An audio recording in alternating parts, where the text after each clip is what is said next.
He will always be searching for freedom. She will always be searching for love. So if you look at the majority of relationship conflicts, regardless of gender, they often come down to a battle, a battle, if you will, between love and freedom.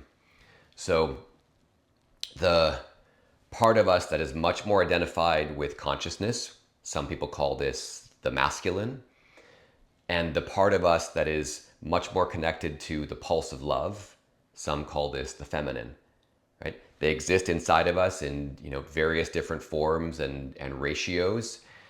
Most humans tend to have a preference for one over the other, but not always. But this is what shows up in relationship. So often, men are searching for, when am I going to be free? When am I going to be free? When am I going to be free? Right? And their female partners, women, often searching for, when will there be love? When is there going to be love? When is there going to be love? And it's not hard to see that those two things are often at odds. So he is looking for ways to escape, and get free. And he'll do this in all kinds of ways. And she is looking for like more connection, more love, more time together. And those two things are at odds. And so they show up in these often what appear to be like really complicated psychodramas of relationship. But when you boil it down, it is quintessentially almost always about this struggle for love versus freedom. And what's really important to understand is it is absolutely possible for both to coexist. Of course, we've been doing this for millennia, but in modern day relating, to first of all acknowledge the truth of the core desire to be free and the core desire to be in a space of love, and to have those honored.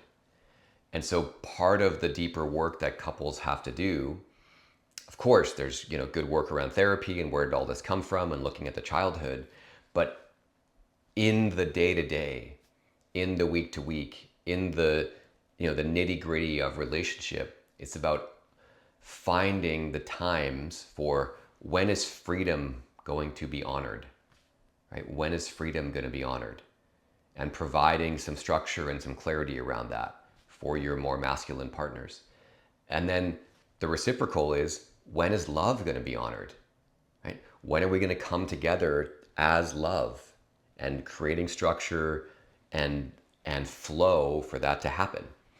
And I have seen couples when they actually both acknowledge the truth of that, which is hard for some to acknowledge, and then secondly, prioritize it and make it a commitment to make time and space for freedom and make time and space for love, that both can coexist, and the relationship tension and dis-ease oftentimes disappears.